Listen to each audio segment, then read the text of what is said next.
কোটা সংস্কার আন্দোলনে দুর্বৃত্তদের দেওয়া আগুনের কারণে হাসপাতালে থাকা নবজাতককে অন্য একটি ভবনে পুলিশের কাছে ছুড়ে দিয়ে প্রাণ বাঁচান সন্তানের মা।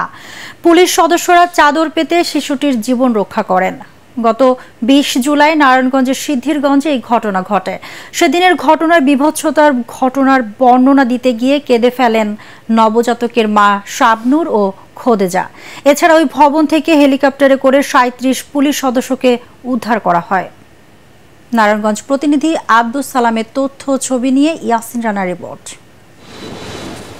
কোটা সংস্কার আন্দোলন শুরুর ২ দিন আগে নারায়ণগঞ্জের সিদ্ধিরগঞ্জে ইব্রাহিম শপিং কমপ্লেক্স ভবনের ৪ তলায় মা হাসপাতালে ফুটফুটে কন্যা সন্তান জন্ম দেন ওই এলাকার শাবনূর আক্তার। শাবনূর আক্তার সহ হাসপাতালে ভর্তি ছিলেন ৩ নবজাতকের মা সহ ১৭ জন রোগী। এদের মধ্যে গর্ভবতী ছিলেন ৭ জন। গত ২০ জুলাই বিকেল ৪টার দিকে ৯ তলা ভবনের নিচতলায় আগুন দেয় দুর্বৃত্তরা। এতে হাসপাতালে থাকা রোগীদের মধ্যে আতঙ্ক ছড়িয়ে পড়ে। সদ্য জন্ম নেয়া মাইমুনাকে বাঁচাতে পাশের ভবনে পুলিশের কাছে ছুড়ে দেন মা শাবনূর আক্তার। অনেকক্ষণ দৌড়াদৌড়ি করলাম হসপিটালের মধ্যেই, কোনো দিক থেকে কোনো পাইতেছিলাম না।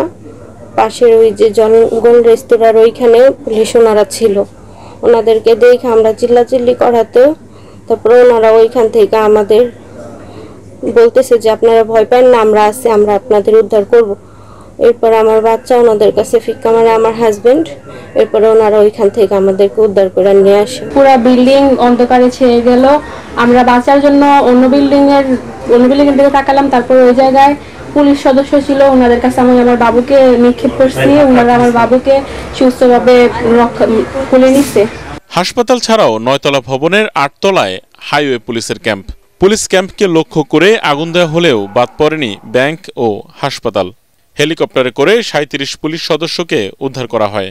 যদি তাৎক্ষণিকভাবে উদ্ধার না করতেন আমরা অবশ্যই ২৯ জন লোক মারা যেতাম। হেলিকপ্টার আমাদেরকে সহ ওই বিল্ডিংয়ে অবস্থানরত একটি ফ্যামিলি ছিল, ওর বাচ্চাকে সহ আমাদেরকে উদ্ধার করে নিয়ে ভবনের ডাচ বাংলা ব্যাংকের ভেতর থেকে ৩ জনের মরদেহ উদ্ধার করা হয়।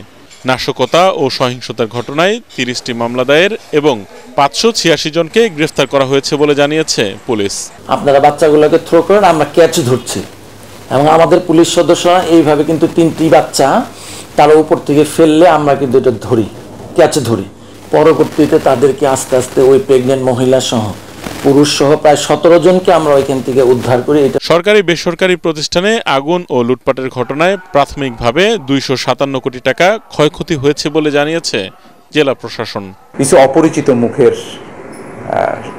এখানে সাক্ষাৎ মানুষ পেয়েছে এবং তারা দেখে দেখে সরকারি স্থাপনা এবং কিছু বেসরকারি স্থাপনাতে তারা হামলা করেছে।